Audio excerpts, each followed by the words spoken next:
Cordial saludo, apreciados estudiosos. Sean ustedes bienvenidos a este tercer encuentro sincrónico de nuestra asignatura Ética Ambiental.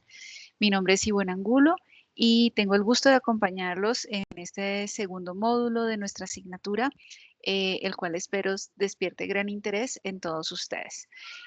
Soy ingeniera ambiental y sanitaria, magíster en diseño y gestión de procesos y pertenezco a la unidad ambiental de la UMB Virtual.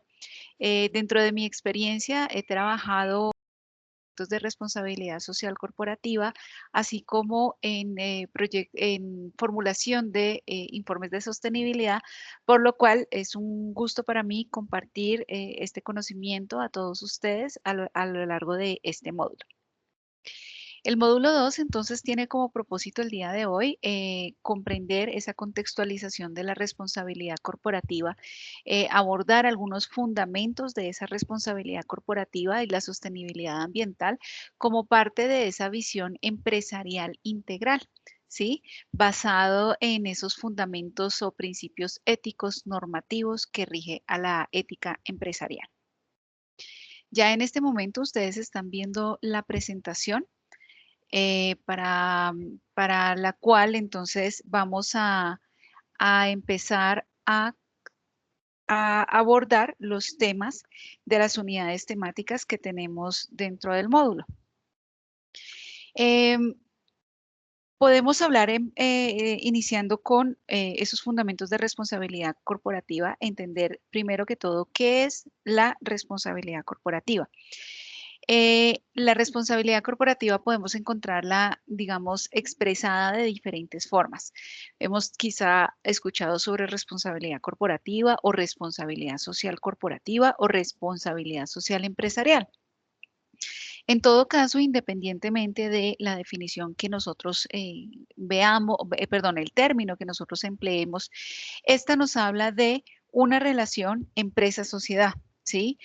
Es decir, la responsabilidad corporativa viene siendo una herramienta de gestión, ¿sí? Y esta herramienta de gestión se desarrolla de forma voluntaria por parte de las empresas y se fundamenta en el comportamiento responsable de la empresa con la sociedad y con el medio ambiente también, porque eso también, el medio ambiente repercute en la sociedad. ¿Esto qué quiere decir? Que ese relacionamiento o esa conducta responsable está basada en las dimensiones del desarrollo sostenible. Por lo tanto, lo que se busca es promover ese desarrollo sostenible desde lo local, desde la gestión que hace la empresa, buscando que se tenga un impacto de mayor escala. Vemos aquí entonces esos tres pilares de la responsabilidad corporativa, perdón, del desarrollo sostenible. Nosotros cuando hablamos de desarrollo sostenible, hablamos de estas tres dimensiones. Estos son los tres pilares del desarrollo sostenible. ¿Esto qué quiere decir? Que cuando nosotros vamos a buscar un desarrollo y que sostenible nos da a entender que sea perdurable en el tiempo, nos habla el desarrollo sostenible, digamos desde este principio, que nuestro trabajo, nuestro quehacer, nuestro propósito, todo lo que nosotros desarrollemos debe ser orientado a garantizar el aprovechamiento de los recursos, sean financieros, sean ambientales y, digamos, también viendo en la dimensión social de una forma responsable, asegurando que se haga de forma eficiente, o sea, que no se desperdicien, por ejemplo, o se haga un mal uso de ellos y que se garantice también la disponibilidad de esos recursos para las generaciones futuras. Y ahí es también donde viene a jugar esa dimensión social, por el rol de las personas o de la sociedad en las empresas, ¿sí?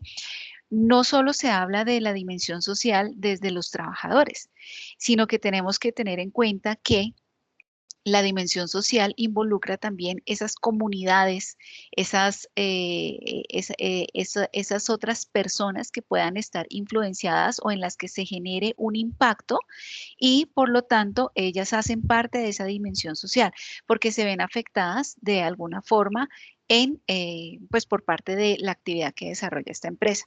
Como les dije, entonces esta es una herramienta de gestión, es de carácter voluntaria, muestra el comportamiento responsable y digamos que es importante resaltar que esta responsabilidad corporativa da un valor agregado diferenciador a la empresa. Es decir, que frente a la competencia, frente a las otras empresas, las empresas que muestran una responsabilidad corporativa logran un mayor reconocimiento en imagen porque ese es el factor diferenciador con, digamos, el promedio de las empresas. Y asimismo, la responsabilidad corporativa nos puede permitir identificar alianzas, alianzas que se puedan desarrollar con algunos grupos de interés para fortalecer el relacionamiento con ellos, ¿sí? Con esos grupos y a su vez velar por los intereses o entender, escuchar cuáles son los intereses, las necesidades de esos grupos de interés, que ya vamos a ver de qué se trata esto, sino que además de esto, es posible escuchar sus expectativas frente al desarrollo o al propósito de la empresa o entender también qué necesitan ellos para buscar un relacionamiento de gana-gana, ¿sí? Que el aporte o la contribución, lo que desarrolle la empresa, permita una contribución a cada una de estas dimensiones, incluyendo la dimensión social, y que de esta forma haya un crecimiento de todos los que participan en ese proceso, en esa actividad económica. Tenemos diferentes definiciones de responsabilidad corporativa. Algunas abarcan conceptos que quizá otras no sean considerados, pero traigo aquí tres definiciones que involucran ciertos conceptos o elementos que vale la pena resaltar. Bueno, tenemos aquí entonces tres definiciones. La primera, que dice que la responsabilidad corporativa es un compromiso que tiene la empresa, ¿sí? O sea, se adquiere un compromiso, pero pues esto es de carácter voluntario, ¿sí? De contribuir al desarrollo del bienestar y al mejoramiento de la calidad de vida de los empleados, sus familias y la comunidad. Entonces ahí ya ven, disculpen acá, aquí ya vemos que aquí ya vemos que esta definición involucra ese aspecto o ese carácter social, ¿no? Esa dimensión social. Por otra parte, tenemos esta definición que nos habla que la responsabilidad social es la forma de gestionar una organización mediante esa interacción y relación armónica con sus diferentes grupos de interés, a través de la cual se da respuesta a sus expectativas financieras, sociales, ambientales, contribuyendo al desarrollo sostenible. Entonces, miren que aquí tenemos las tres dimensiones de la sostenibilidad, ¿sí? Y lo que se busca es esa interacción, ese relacionamiento armónico con todas las personas que se ven afectadas o que tienen algún vínculo, alguna relación con esta empresa. Y de esta forma se crea valor en todo el sistema, es decir, ese gana-gana es una construcción de valor a través del quehacer o el propósito de la empresa. Tenemos también esta definición que nos dice que es una integración voluntaria, como ya lo habíamos mencionado, por parte de las empresas de las preocupaciones sociales y medioambientales en sus operaciones comerciales y sus relaciones con sus interlocutores. Es decir, esto no es de una sola vía. Es decir, que si yo velo por mis intereses como empresa, simplemente yo tengo un relacionamiento y un impacto en la sociedad y en el medio ambiente. Vamos a poner estas iniciales para entender como sociedad y medio ambiente, sino que esto es doble vía, ¿sí? La empresa también escucha qué necesita, cuáles son las expectativas, cuáles son esas necesidades tanto de la sociedad como del ambiente para, digamos que sus objetivos, la priorización de sus intereses, de sus propósitos estratégicos de trabajo, involucren parte de esos no quiere decir que sean todos los intereses, ¿no? Y todas las expectativas o las necesidades, porque tampoco las empresas pueden resolver todas las situaciones de la sociedad o del medio ambiente, pero sí se puede identificar cuáles son esos factores en común o esas expectativas y necesidades en común y de esta forma se decida enfocar su trabajo o su gestión a ellas para ese trabajo en conjunto a través de las llamadas alianzas. Tenemos algunos antecedentes que estos están descritos de manera amplia y detallada en el material de estudio del módulo 2. Digamos que dentro de los antecedentes nos permite comprender la evolución y el origen en realidad de lo que es ahora, lo que es hoy en día la responsabilidad corporativa. Digamos que cuando se empieza a entender ese concepto de la responsabilidad que tienen las empresas, perdón, o que deben tener las empresas, pues podemos hablar de en 1919 cuando en la Organización Internacional del Trabajo, ¿sí? Porque cuando se empieza a velar por esos intereses, los derechos de los trabajadores, pues estamos ya empezando a hablar de esa responsabilidad que debe asumir las empresas frente a los derechos humanos y a los derechos de cada uno de sus trabajadores. Posteriormente tenemos también que en 1946, es decir, casi, digamos, unos 27 años después, nace la ISO, que es la Organización Internacional de Estandarización, ¿sí? Esta organización, ustedes tal vez han escuchado sobre la ISO 9001, la ISO 14001, la ISO 45000, quizá en sus ambientes de trabajo, y realmente esta organización lo que ha hecho a lo largo del tiempo es formular parámetros, guías, normas que permite estandarizar los requisitos mínimos frente a un tema de interés, ¿sí?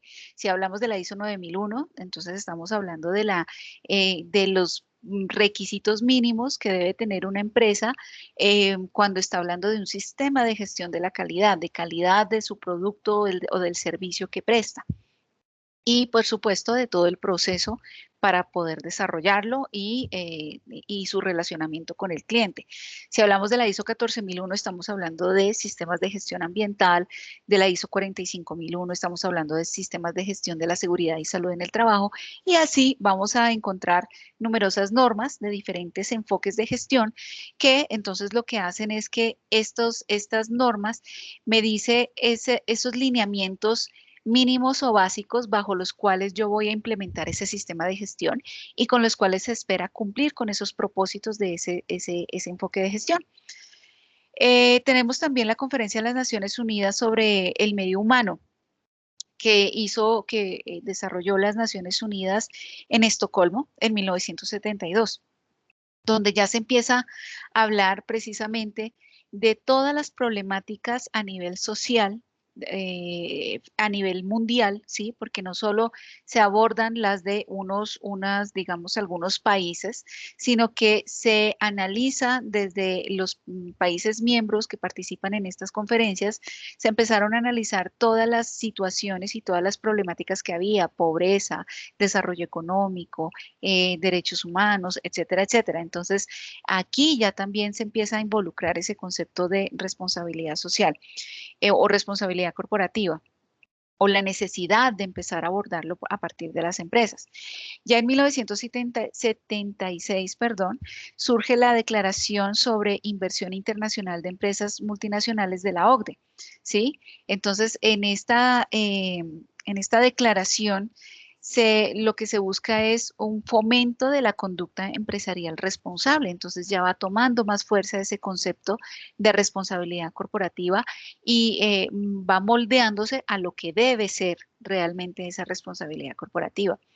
Ya posteriormente, en el 87, tenemos la Comisión Mundial de Medio Ambiente y Desarrollo de la ONU. En esta comisión Como parte de esta comisión se genera el informe Brundtland y en este es donde se continúa hablando de esas problemáticas a nivel mundial, pero ya no solo se hablan a nivel de medio humano, de las personas, de la sociedad, sino que se habla precisamente y se resalta todas las problemáticas a nivel de medio ambiente y la sostenibilidad de las empresas. También se involucran ahí. Ya en 1992 podemos hablar de el Consejo Empresarial Mundial para el Desarrollo Sostenible, bajo el cual se busca o el propósito de su formación fue garantizar ese futuro sostenible para las empresas, la sociedad y el medio ambiente. Y paralelamente se realiza la primera cumbre de la Tierra, donde se sigue hablando precisamente de esas necesidades a nivel social, a nivel ambiente, digamos, que se necesitaban atender, porque son las situaciones que urge, es el llamado urgente de las Naciones Unidas a que los países se comprometan con esas problemáticas para empezar a dar solución a ellas.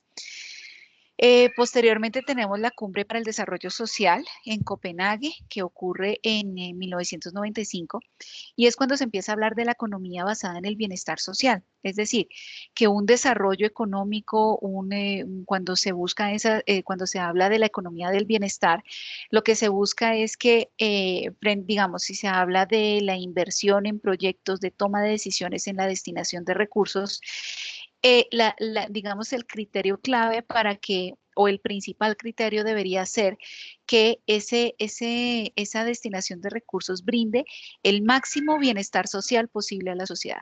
Si yo tengo diferentes alternativas y frente a una se presenta un valor de bienestar neto para la sociedad mayor que frente a las otras, pues la decisión debería ir orientada a seleccionar esa alternativa. Entonces ese concepto se empieza ya a tomar fuerza desde esta Cumbre Mundial para el Desarrollo Social. Ya en 1997 se crea el GRI, el Global Reporting Initiative. Esta institución, esta entidad, lo que busca es impulsar a nivel mundial, porque es una organización internacional, busca impulsar un modelo o, digamos, unos parámetros de informes de sostenibilidad. ¿Sí? Entonces, ¿qué quiere decir? Que si una empresa quiere hablar de sostenibilidad, la idea es que se le sugiera o que pueda voluntariamente adoptar ese modelo de informes para que frente a los mismos estándares, todos, o sea, que todas las empresas que reporten la sostenibilidad estén hablando en el mismo lenguaje, ¿sí? Que reporten los mismos indicadores o los mismos estándares para poder tener una información comparable.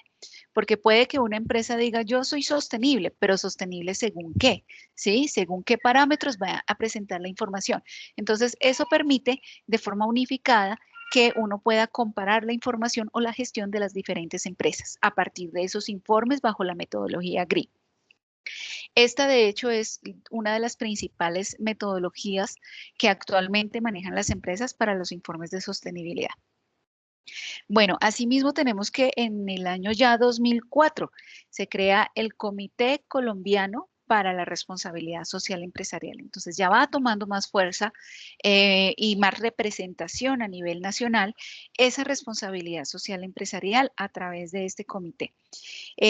Asimismo, como parte de este comité, se construye la guía de responsabilidad social empresarial como una estrategia de negocio para mostrar a las empresas, al sector privado y al sector público también, que realmente la responsabilidad social empresarial puede ser una estrategia que mejore o aumente la competitividad de la misma empresa.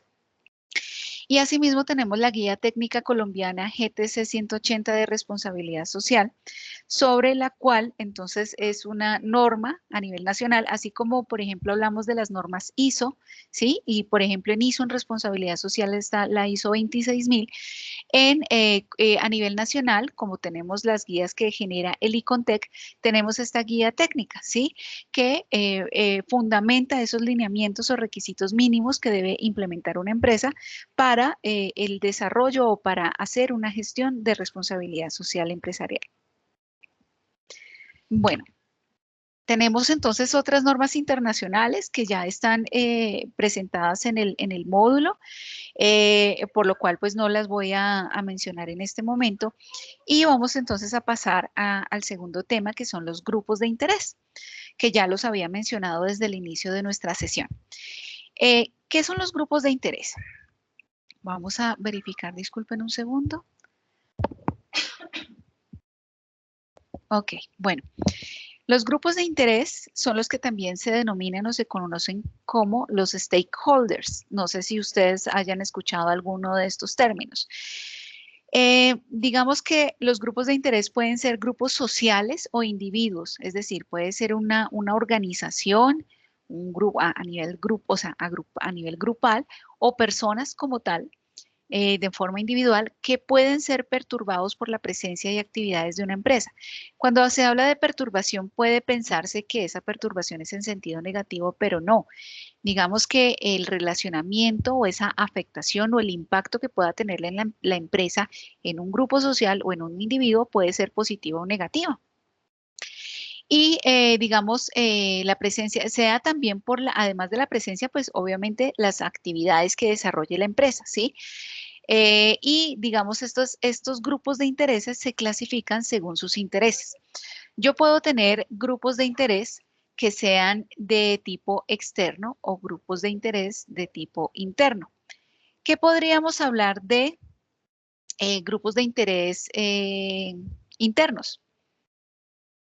Yo sé que en este momento no hay personas conectadas, pero les formulo a ustedes la pregunta.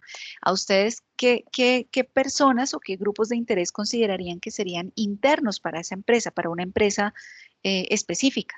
Entonces, los primeros que pensaríamos serían los empleados,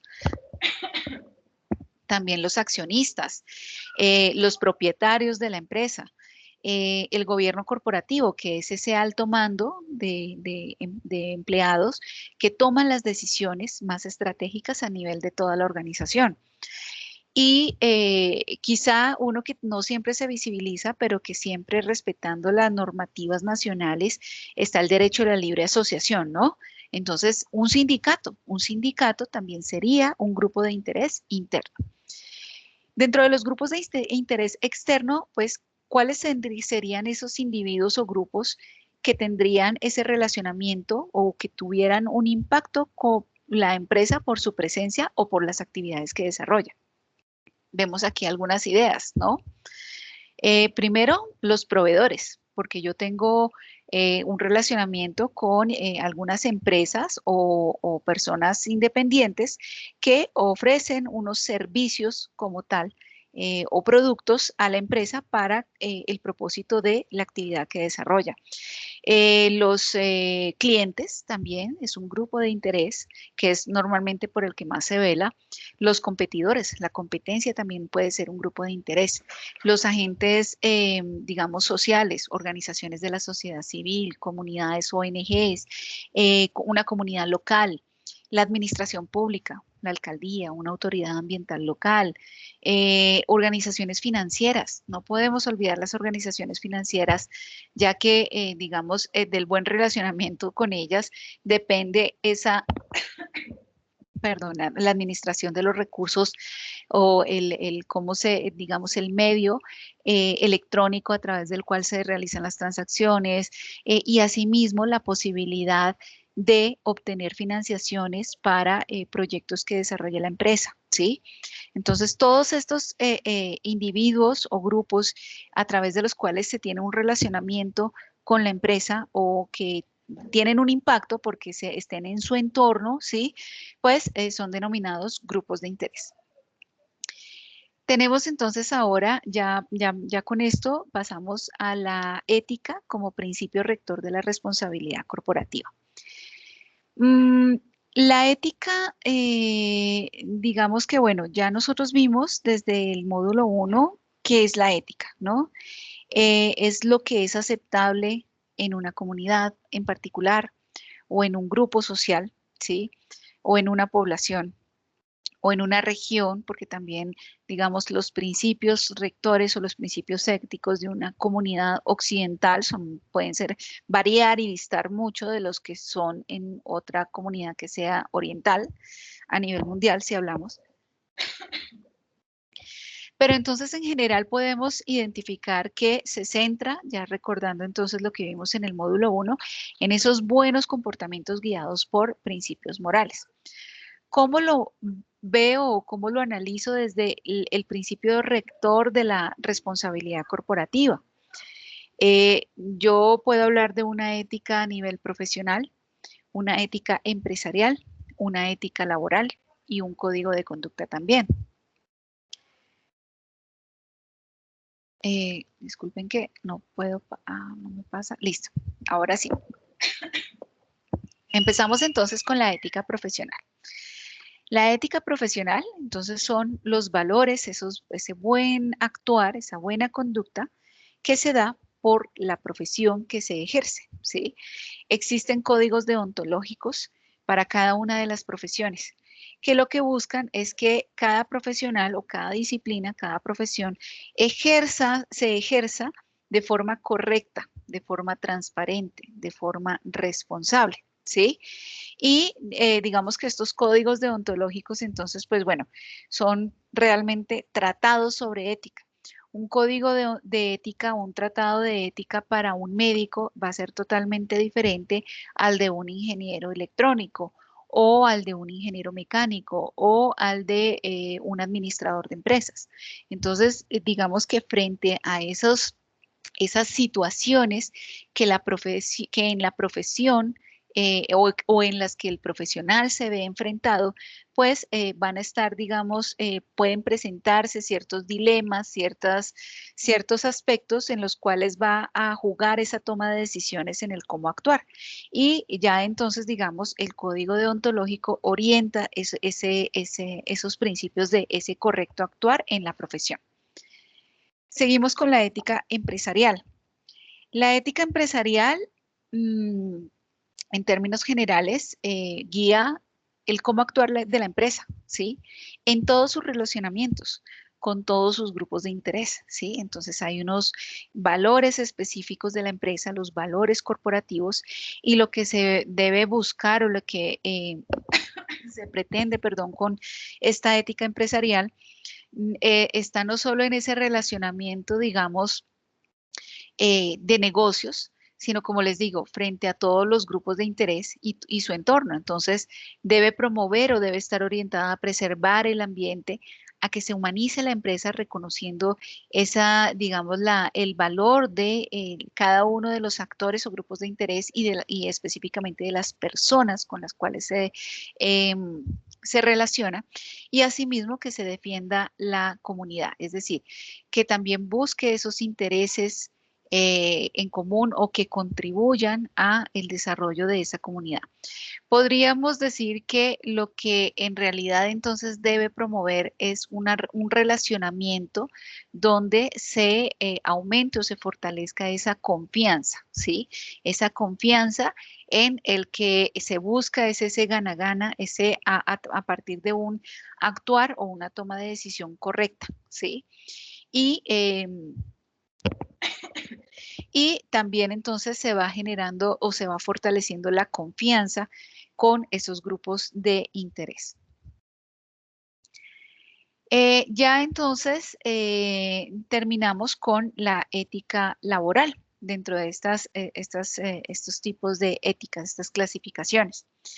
La ética laboral eh, básicamente fundamenta el comportamiento de las personas o de los individuos o de los trabajadores en ese contexto organizacional. Es decir, ya es a nivel interno de la empresa. Se establecen cuáles son los valores de referencia, ¿sí? Esos valores característicos o valores corporativos, que también los escuchamos mencionar así, porque son los referentes para la empresa que muestran ese ideal de cada uno de los empleados, ¿sí? Que cada uno de ellos debería contar. ¿sí? Como parte de su filosofía, de su ser, de su esencia o de su ADN, ¿sí? Como parte de, siendo parte de esta empresa, digamos que esos valores corporativos hacen parte del ADN de las personas o ADN corporativo para cada una de las personas que trabaja ahí. Y busca promover entonces la responsabilidad en lo que, en su función, en su rol laboral, el respeto hacia ellos y el respeto de esta persona hacia los demás y la integridad en todos sus comportamientos.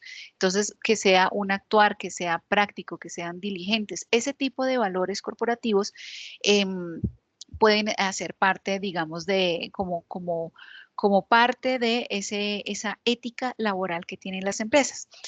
Pero ¿para qué sirve todo esto? Sí, bueno, además del relacionamiento, ¿por qué se busca que sea parte del deber ser de cada uno de los empleados? Pues lo que se espera es que a través de esos valores corporativos se promueva o la empresa logre cumplir esa misión y visión organizacional. Finalmente tenemos el código de conducta. El código de conducta es una herramienta o un instrumento de gestión, ¿sí? El código de conducta es como cuando hablamos del reglamento de trabajo. Realmente es un código, es una norma, son unos parámetros que se deben seguir, ¿sí? ¿Y cuál es el propósito de este código? En este código, ya de forma escrita, se plasman esos valores y principios de la empresa, ¿sí? Establece cuál es esa responsabilidad que tiene cada uno de los empleados o de los involucrados en su cumplimiento.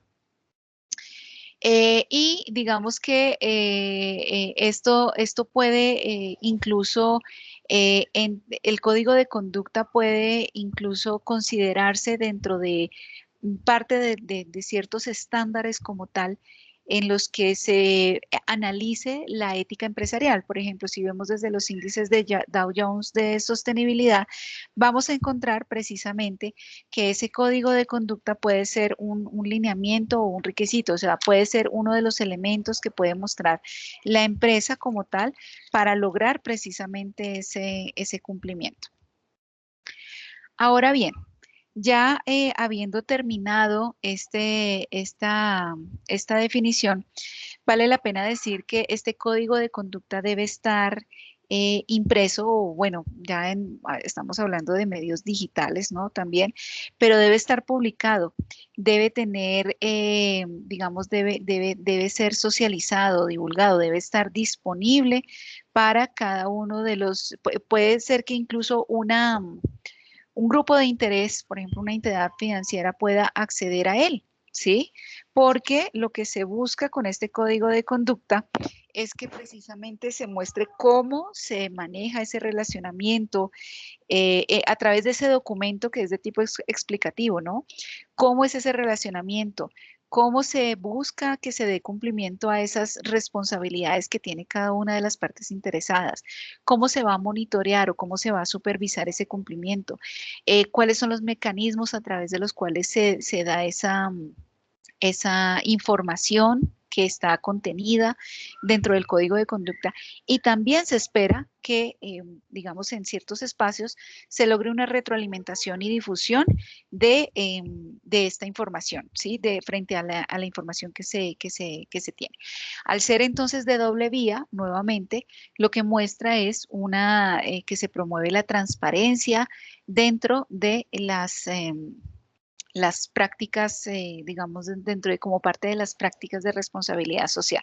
Es decir, la responsabilidad social, entonces, si vemos después de todos estos elementos, en cierta forma es una carta abierta para mostrar a todos los grupos de interés y al público en general cómo se gestionan estos aspectos sociales, esos asuntos fundamentales en responsabilidad social, cómo se gestionan a nivel interno y en ese relacionamiento también externo, ¿sí?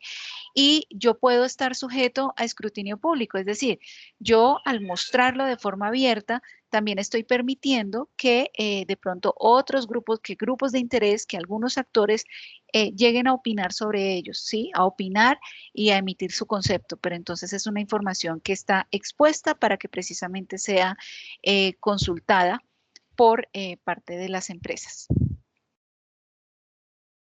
Ahora bien, vamos a pasar a un último tema que se ha mencionado de forma muy general a lo largo de esta sesión y es precisamente el desarrollo sostenible.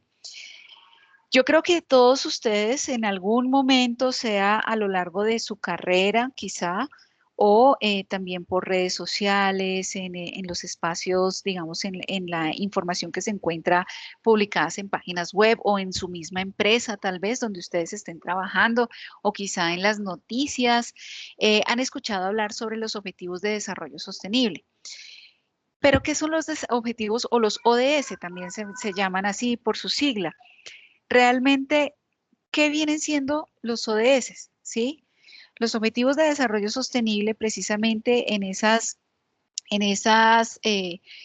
reuniones, en esas convenciones que se han desarrollado por parte de las Naciones Unidas, en las que ya empezamos a hablar de desarrollo sostenible. Bueno, antes hablábamos de los Objetivos de Desarrollo del Milenio, se atendiendo frente a la urgencia que se presenta por esa crisis ambiental sin precedentes que actualmente está atravesando el mundo y que desde hace muchos años ya viene atravesando, pues surge ese llamado urgente a todas las personas, al mundo entero, ¿sí? O sea, no solo es a los gobiernos, sino también al sector privado, a las organizaciones de sociedad civil, a la sociedad civil en sí, al sector académico, al sector público, a que se comprometan con que su gestión contribuya o aporte al desarrollo sostenible, ¿sí? A través de la apropiación de estos ODS e identificar entonces de qué forma mi quehacer, mi propósito laboral o económico, mi propósito en lo que yo me desempeño, de qué forma estoy contribuyendo, ¿sí? Se definieron 17 objetivos de desarrollo sostenible en el marco de la Agenda de 2030 o de 2030 de las Naciones Unidas. ¿Esto qué quiere decir?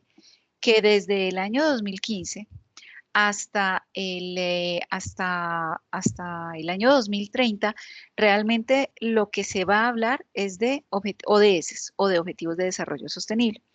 Tenemos estos 17 ODS que se los presento acá y estos entonces vienen siendo una hoja de ruta, ¿sí? Una hoja de ruta de las Naciones Unidas y de los países miembros, es decir, los países que se han comprometido y se han adherido a este compromiso en esos temas que son altamente prioritarios en el mundo. Frente a todas esas problemáticas sociales, ambientales, económicas que se evidenciaron a nivel global, entonces se agruparon todas esas problemáticas estableciendo, digamos, unos objetivos específicos, ¿no? Tenemos fin a la pobreza, hambre cero, salud y bienestar, educación de calidad, igualdad de género, agua limpia y saneamiento, energía asequible y no contaminante, y así los otros ODS que ustedes pueden ver en la presentación. De esta forma, entonces, lo que se busca es orientar a los países y a todos los que deseen contribuir a esos ODS a analizar y formular de qué forma se puede alcanzar esa visión de desarrollo sostenible. Y ahora a partir de esto, tenía una actividad programada para ustedes, apreciados estudiosos, y es un ejercicio de mapeo en una empresa de las contribuciones empresariales a los objetivos de desarrollo sostenible.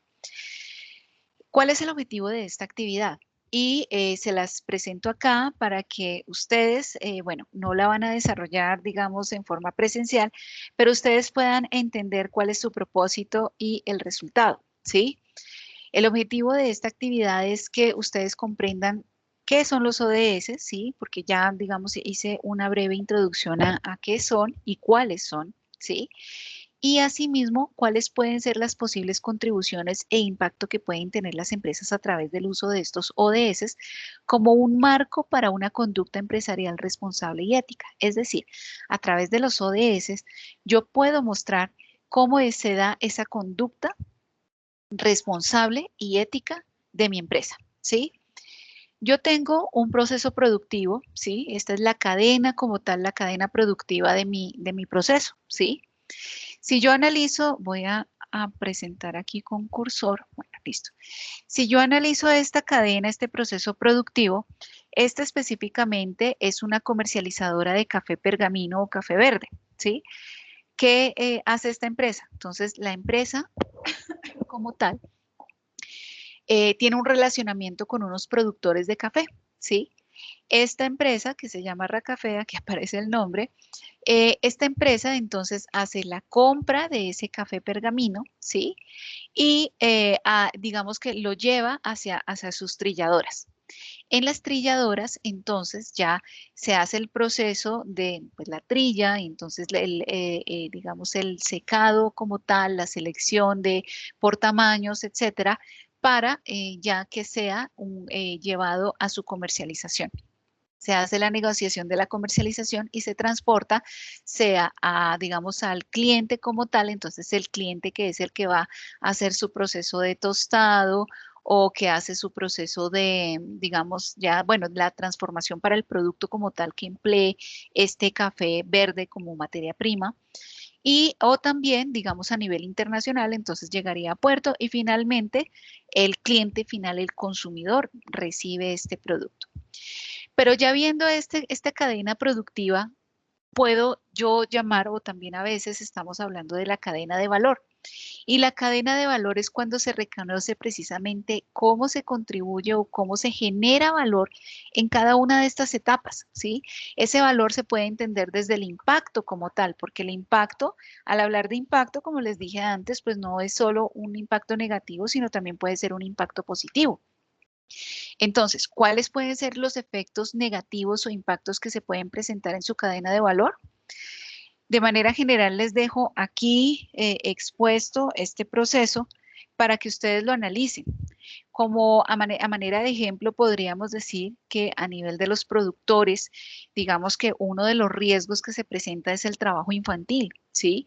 O la actividad insostenible, porque no sean unas prácticas agrícolas limpias o que sean o que haya un agotamiento del recurso o frente a las problemáticas como el cambio climático. Entonces, si la empresa, aunque realmente digamos, no le afecta tan de manera inmediata, si la empresa establece que acá se pueden presentar impactos negativos, o sea, también por la compra, esa negociación, para entonces, digamos que la empresa puede establecer unos lineamientos para esto, ¿sí?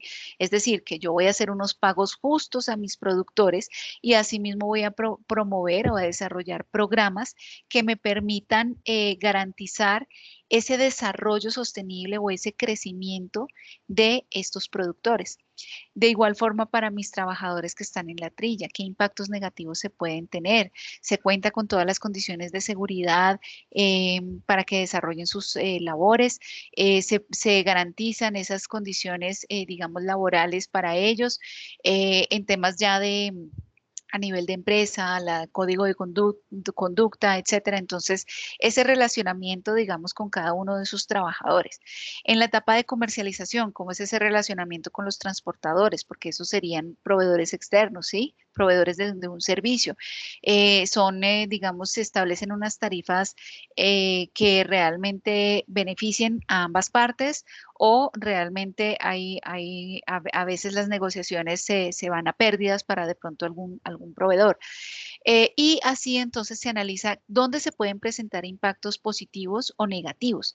De esta forma, la gestión dentro de las estrategias de gestión de la empresa se formulan programas o se establecen políticas que permita entonces como definir o garantizar esos impactos que sea mitigar esos impactos negativos o que sea aumentar esos o mantener esos impactos positivos.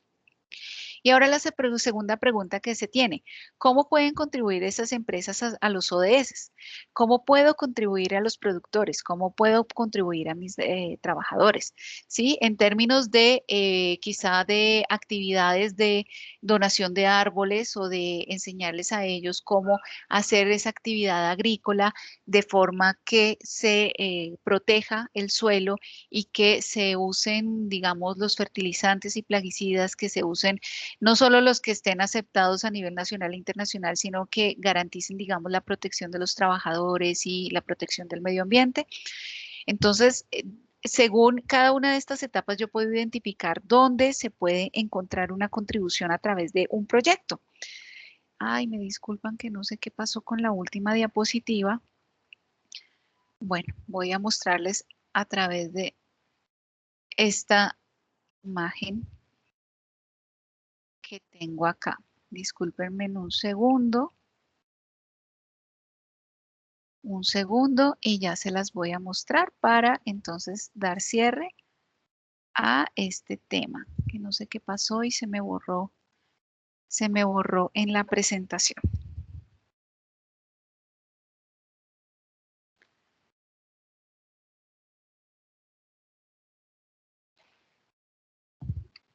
Listo. Ya en un momento se las estoy compartiendo. Discúlpenme la pausa en el ejercicio.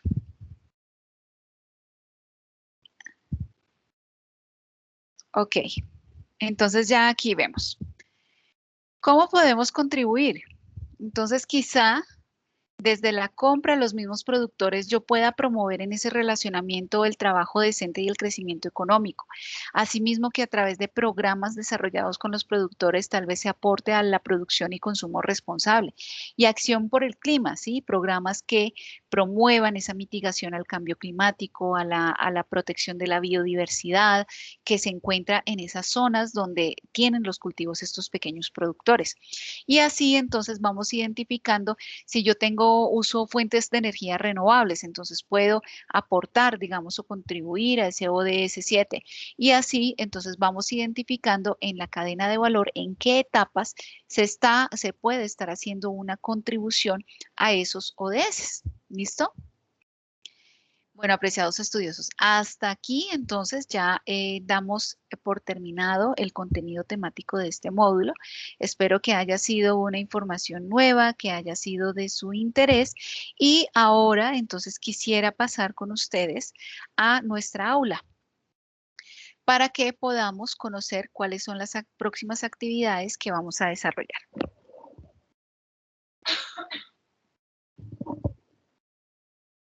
Entonces ya permítanme un momento que estoy verificando la proyección. Listo, ya en este momento entonces estamos viendo la presentación de nuestra aula. Recordemos entonces, apreciados estudiosos, que según nuestro plan de formación y cronograma de actividades, pues nos encontramos desarrollando el módulo 2 de responsabilidad corporativa y entonces tenemos dos actividades evaluables para este módulo. La primera es una línea del tiempo. En esta línea del tiempo vamos a identificar antecedentes de esa responsabilidad corporativa. Está disponible desde el 23 de noviembre hasta el 7 de diciembre. ¿Listo? Y posteriormente tenemos una actividad 4, que es una evaluación del módulo 1 y el módulo 2. Apreciados estudiosos, quisiera hacer la aclaración que frente a estas actividades, a estas últimas actividades, los invito a que las presenten de manera oportuna, toda vez que nuestro plan de curso, nuestro plan de trabajo finaliza el 20 de diciembre a medianoche. ¿Esto qué quiere decir? Que posterior a esta fecha no es posible habilitar esta actividad 4, esta evaluación. Y asimismo, esta actividad como tal, pues tiene que ser retroalimentada a lo largo de la siguiente semana y pues digamos que no puede postergarse, digamos, porque precisamente tenemos ya el cierre de nuestra asignatura. Los invito entonces, apreciados estudiosos, a que revisen conmigo las especificaciones de estas actividades de forma que ustedes puedan presentarlas de manera oportuna. Pasamos entonces a la actividad 3. El propósito de esta actividad del desarrollo de una línea del tiempo es que ustedes comprendan esos fundamentos básicos que orientan el ejercicio de esa responsabilidad corporativa desde los antecedentes y los aspectos que orienta el desarrollo de la ética empresarial, con el fin de favorecer la toma de decisiones en el campo de la responsabilidad corporativa en relación con la empresa responsable y sostenible. Ahora bien, ¿qué es lo que van a hacer ustedes? Primero que todo, van a realizar una línea del tiempo, ¿sí? En esa línea del tiempo, ustedes van a presentar el desarrollo histórico de la responsabilidad corporativa, cuáles fueron esas etapas más relevantes sobre el surgimiento de la responsabilidad corporativa en el marco internacional hasta la implementación en Colombia. Ya nosotros abordamos parte de ese marco histórico que ustedes tienen en el material de estudio y esta línea de tiempo debe basarse en los siguientes parámetros. Primero, van a indicar cada una de las etapas más destacables de esa responsabilidad corporativa, ¿sí? En la historia de la humanidad hasta llegar a Colombia, como ya se los mencioné. Y asimismo van a tomar una foto del código ético de su empresa o van a investigar el código ético de una empresa. Puede ser una que esté publicada en la página en internet, ¿sí? Para cada etapa, digamos, ustedes van a usar imágenes, dibujos y otros elementos que se puedan, que, digamos, les sirvan a ustedes para destacar esos elementos más representativos de cada etapa. Es decir, si yo estoy hablando de la ISO, puedo mostrar una imagen alusiva a ese hito o a esa creación a esa fecha en la que se crea porque hace parte de esos hitos de la responsabilidad corporativa.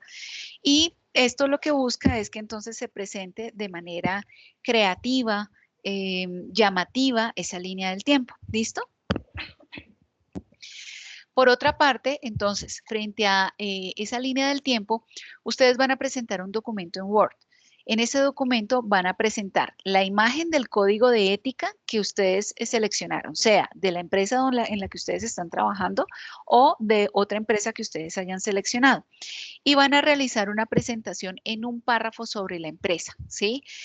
Por ejemplo, van a explicar qué tipo de empresa es, a qué se dedica, cuál es el área económica entonces en la que se dedica, cómo aplica los métodos cómo es cuáles son esos métodos de aplicación de código de ética. Entonces ustedes van a consultar así de manera general ese código de ética para identificar cómo se aplica en la organización y otros aspectos que ustedes consideren importantes.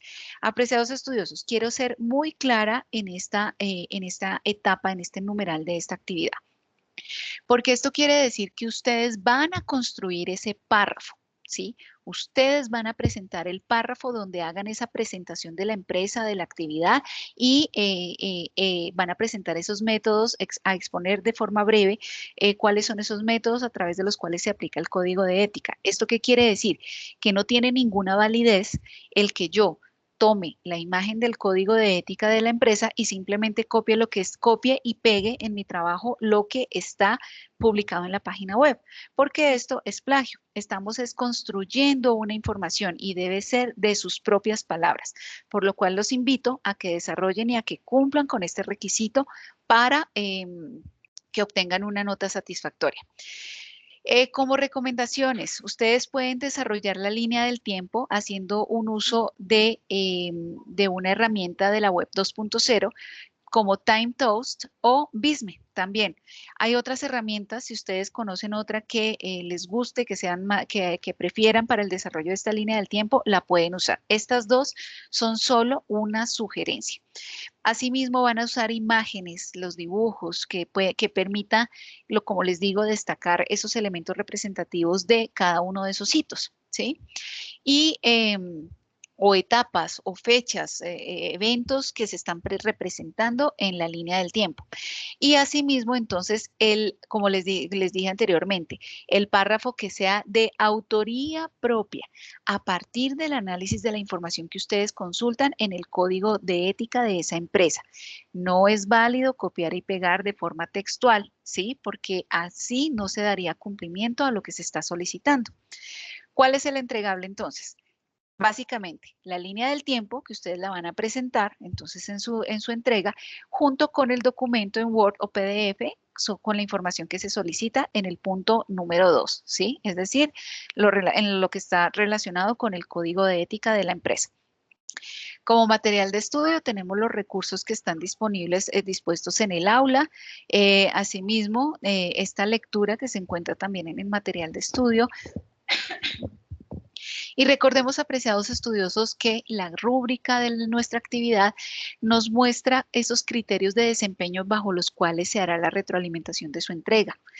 Lo que se pretende es que ustedes consulten esta rúbrica y si ustedes realmente desean obtener un desempeño alto, desean lograr dar alcance a este desempeño alto, pues verifiquen cuáles son esos criterios que se van a bajo los cuales yo voy a hacer esa retroalimentación. ¿Listo? Porque frente a esto que se estipula aquí es que yo les envío a ustedes esa retroalimentación tanto cualitativa como cuantitativa.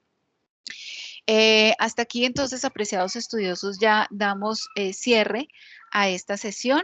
Les recuerdo, por favor, no olviden, apreciados estudiosos, que nuestra actividad está disponible desde el 23 de noviembre, desde el lunes pasado, bueno, desde el día lunes hasta el 7 de diciembre. Ténganlo muy presente, por favor, porque, como les digo, pues la idea es que ustedes la presenten de forma oportuna. Les recuerdo entonces, apreciados estudiosos, que yo estaré presta y gustosa de atender cualquier inquietud que ustedes tengan a lo largo del desarrollo de esta actividad. Bueno, me olvidé de recordarles a ustedes la evaluación final. Apreciados estudiosos, esta evaluación final comprende el contenido temático de los módulos 1 y 2, ya que en la unidad 1 solamente se desarrollaron 2 actividades con tipo tarea. Entonces, esta evaluación, ustedes van a seleccionar 10 preguntas y tienen 60 minutos para responderla, ¿sí? Tiene un solo intento y recuerden entonces el peso como tal que tiene esta actividad en la calificación final.